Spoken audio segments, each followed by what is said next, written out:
आप बार बार इंडिया की बात किए जा रहे हैं। मुझे तो ऐसा लगता है कि जैसे बेचारे इनको कोई इंस्ट्रक्शन मिलती है कि ये पाकिस्तान को या तो कोई पार्ट्स बनाने के चक्कर में है। हमें तो ऐसा ही नज़र आता है, जो सीधी सी बात है। देखें, अगर मुल्क रहेगा तो ही सब कुछ होगा ना। तो क्या ऐसी रीज़न है कि ये डेवलपमेंट होने नहीं देते यहाँ पे? क्या ऐसी रीज़न है जो लोगों को ये एजुकेशन नहीं हासिल करने देते? क्या ऐसी रीज़न है जो आप हेल्थ के अंदर इन्वेस्टमेंट नहीं करते? हम लोग तो आज़ाद ही नहीं हुए। ओके। ठीक है, तो अंग्रेज़ों से तो आज़ाद हो गए, मगर जो हमारे अपने जो हमें ग़ुलाम बनाकर उन्होंने इतने सालों से रखा हुआ है, तो हमें तो कुछ नज़र नहीं आया। बात करेंगे 14 अगस्त की कि इस दिन पाकिस्तान डेफिनेटली आज़ाद हुआ। आज़ादी के साथ लोग भी आज़ाद हुए, उनकी सोच भी आज़ाद हुई। लेकिन आज 77 साल हो चुके हैं, पाकिस्तानी अवाम ना तो आज़ाद नज़र आती है, ना ही उनकी सोच आज़ाद नज़र आ रही है। जिस तरह के हुक्मरान रहे, जिस तरह की पार्टीज रहीं, पाकिस्तान को ऑलमोस्ट 77 साल हो चुके हैं। अगर भारत के साथ इसका कंपैरिजन किया जाए तो उसको भी 77 साल हो चुके हैं। लेकिन भारत आज कह ले कि तमाम देशों में से 5वीं बड़ी इकॉनमी है, 3री बड़ी इकॉनमी माना जाता है, और पाकिस्तान का नामो निशान नज़र नहीं आता है। आइए हम पाकिस्तानी अवाम से जानते हैं कि सर आपको क्या लगता है, ऑलमोस्ट 77 ईयर्स, 14 अगस्त 1947 को पाकिस्तान आज़ाद हुआ, आज पाकिस्तान कहाँ पर खड़ा है? वहीं नज़र आता है या कोई प्रोग्रेस नज़र आ रही है? जी वालेकुम अस्सलाम मैडम, मैं आपका क्वेश्चन का आंसर इस तरह दूंगा कि हम लोग तो आज़ाद ही नहीं हुए।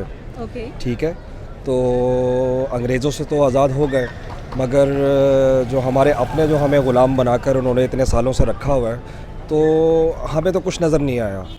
ठीक है, आगे भी कुछ नज़र नहीं आ रहा। 50 ईयर्स हमारी एज हो गई है। अभी इंडिया की आपने बात की है, तो इंडिया डेफिनेटली हमसे बहुत ज़्यादा आगे निकल गया है हर चीज़ के अंदर, सॉफ्टवेयर के अंदर और दूसरी इंडस्ट्री के अंदर जो है। अब यहाँ पे अगर इसको मैं ज़्यादा एक्सप्लेन करूँगा तो बात बहुत दूर तक चली जाएगी। इसमें हमारे पॉलिटिशियंस जो हैं वो भी इन्वॉल्व हैं, हमारी ब्यूरोक्रेसी जो है वो भी इन्वॉल्व है इसके अंदर, इंटरनेशनल पॉलिटिक्स भी इसके अंदर इन्वॉल्व है। कि अब आप लोगों को जब एजुकेशन नहीं देंगे तो फिर क्या एक्सपेक्ट करेंगे आप उनसे? ठीक है ना, लोगों के पास एजुकेशन है, ना लोगों के पास स्किल्स हैं, तो इसी तरह तबाही मचेगी। जब आप करप्शन नहीं ख़त्म कर सकते तो फिर आप कैसे तरक्की करेंगे? जब आप अपने जो हमारे पॉलिटिशियंस हैं, हम यही एक्सपेक्ट करते हैं, उसमें हमारे ऐसे इदारे भी शामिल हैं जिनका हम नाम नहीं ले सकते ओपनली, ठीक है, सबकी बात करेंगे। जब वो जो प्राइवेट इंटरेस्ट को, अपने ज़ाती मफाद को नेशनल इंटरेस्ट के ऊपर प्रेफर करेंगे, तो फिर हमारा मुल्क का यही हाल होगा।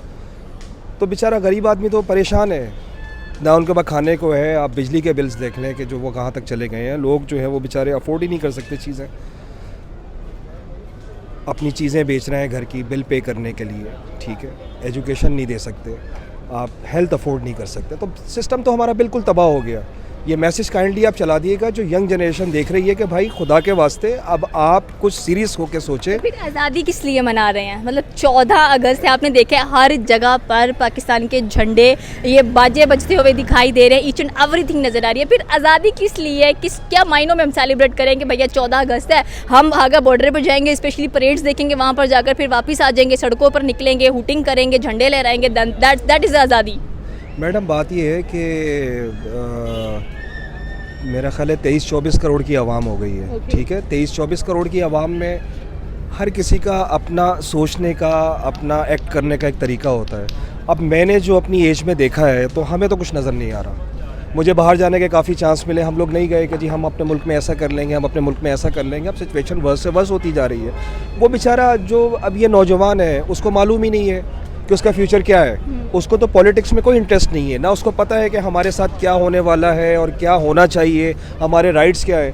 वो बेचारे कुछ नौजवान अगर सड़कों पे निकल आते हैं, मैं इसकी आपको एक एग्जांपल देता हूँ कि लाहौर की 2-2.5 करोड़ की आबादी होगी, ठीक है ना, इसमें से 1% अगर रात के खाने पे निकल आता है बाहर, तो आपकी सड़कें सब फुल हो जाएगा। तो वो 1% बेसिकली क्या कोई डेवलपमेंट, कोई तरक्की रिप्रेजेंट तो नहीं कर रहा। वो तो कोई भी परसेंटेज नहीं है वो। आपने 25 करोड़ की बात की कि पाकिस्तान की जो कुल आबादी है इतनी नज़र आती है। चलिए थोड़ा सा भारत में नज़र डालते हैं, 1.5 बिलियन या ऑलमोस्ट 1.6 बिलियन उनकी आबादी है। उनकी यूथ अपने मुल्क में रहती है और अपने मुल्क को संवारती है, और वहाँ पर माना जाता है कि इंडिया सबसे बड़ी जमहूरियत है। रिसेंटली इलेक्शंस हुए, नरेंद्र मोदी 3री बार आपको एज ए प्राइम मिनिस्टर नज़र आया वहाँ पर, और उसकी जो डेवलपमेंट है वो बाहर के मुल्कों में गूंजती हुई नज़र आ रही है। देखें मैडम, बात ये है कि आप अपने घर के रिस्पॉन्सिबल हैं, ठीक है, तो यहाँ पाकिस्तान के रिस्पॉन्सिबल कौन है? है ना, जो जिन्होंने टेक ओवर किया हुआ है, क्यों टेक ओवर किया उन्होंने? लेकिन वो रिस्पॉन्सिबिलिटी नहीं ना शो कर रहे। है तो रिस्पॉन्सिबल ना, शो नहीं कर रहे हैं मगर हैं तो रिस्पॉन्सिबल। आप बार बार इंडिया की बात किए जा रहे हैं, हम उनका जो अब करप्शन वहाँ पर भी है, सारा कुछ है। करप्शन आपको अमेरिका में भी मिलेगी, यूरोप में भी मिलेगी, यूरोपियन पार्लियामेंट के अंदर भी मिलेगी, आपको CIA के अंदर भी मिलेगी। बात आती है जब नेशनल इंटरेस्ट की बात आती है तो यहाँ पे सब ज़ीरो हैं। ठीक है, मुझे तो ऐसा लगता है कि जैसे बेचारे इनको कोई इंस्ट्रक्शन मिलती है कि ये पाकिस्तान को या तो कोई पार्ट्स बनाने के चक्कर में है। हमें तो ऐसा ही नज़र आता है, जो सीधी सी बात है। देखें, अगर मुल्क रहेगा तो ही सब कुछ होगा ना। तो क्या ऐसी रीज़न है कि ये डेवलपमेंट होने नहीं देते यहाँ पे? क्या ऐसी रीज़न है जो लोगों को ये एजुकेशन नहीं हासिल करने देते? क्या ऐसी रीज़न है जो आप हेल्थ के अंदर इन्वेस्टमेंट नहीं करते? लगता नहीं है कि आपको जो आवाम है वही हमारी गवर्नमेंट के लिए सबसे बड़ा एसेट है, क्योंकि आवाम कुछ बोलती नहीं है।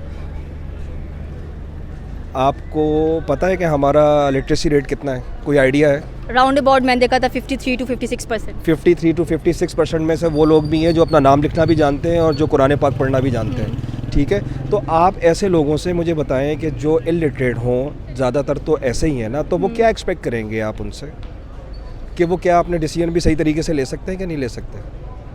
तो इट मीन्स कि 100 साल बाद भी पाकिस्तान ऐसे ही दिखने वाला। अगर यही हालात रहे तो इससे भी वर्ष चला जाएगा, हो सकता रहे ही ना जी। टू बी स्ट्रेट, हमने देखा है, मैंने मास्टर्स किया हुआ बिजनेस इकोनॉमिक्स में, मैं यहाँ पे ज्वेलरी का काम करता हूँ यहाँ पे। ठीक है, मैंने कैनेडियन इमिग्रेशन अप्लाई की, मैंने वो छोड़ दी। उसके बाद मैंने टोफिल दिया, मैंने अमेरिका जाने की कोशिश की, यहाँ पे काम सेट हुआ, वो छोड़ दिया। आज से ये 20 साल पहले 22 साल पहले की बात है कि हम चलो यहाँ पे रह के हम कुछ करेंगे। अभी हमने काम स्टार्ट किया तो अब क्या मिल रहा है? लाइट नहीं है काम करने के लिए, टैक्सेस आपको पूरे देने हैं। ठीक है, और आपको फैसिलिटीज़ जो हैं वो बिल्कुल ज़ीरो मिल रही हैं। आप अगर घर में सो नहीं सकते, आपको लाइट नहीं आ रही, तो आप क्या परफॉर्म करेंगे सुबह? मरा हुआ आदमी क्या परफॉर्म करेगा? मुझे आप ये बताएं।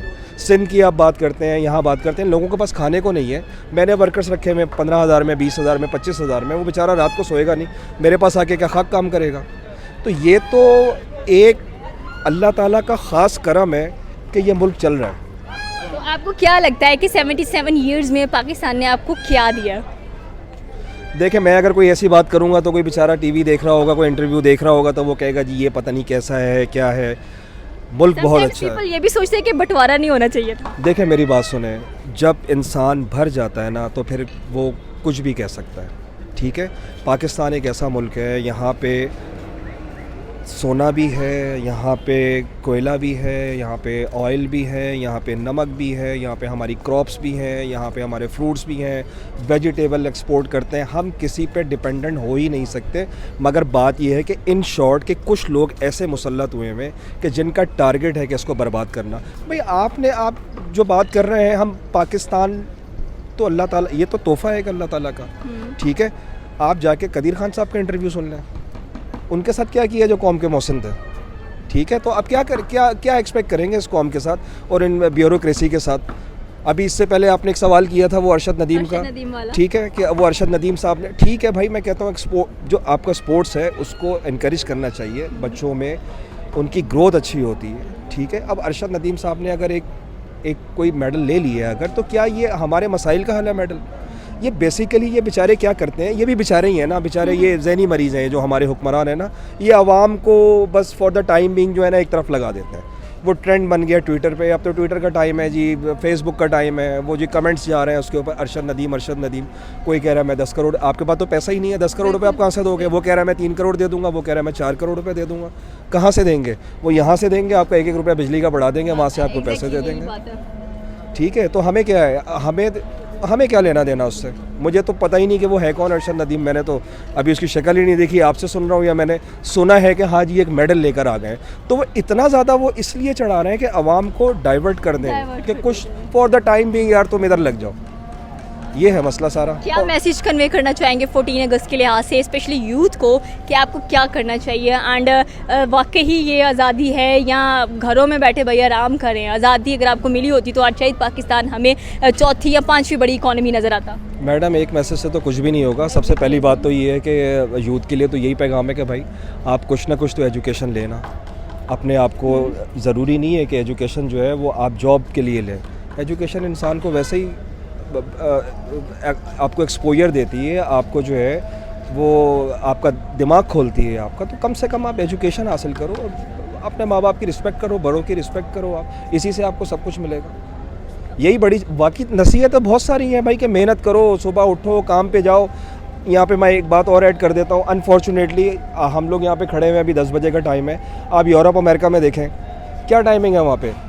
हम कहते हैं जी वो डेवलप कंट्रीज़ हैं, तो वहाँ पे टाइमिंग क्या है काम करने के।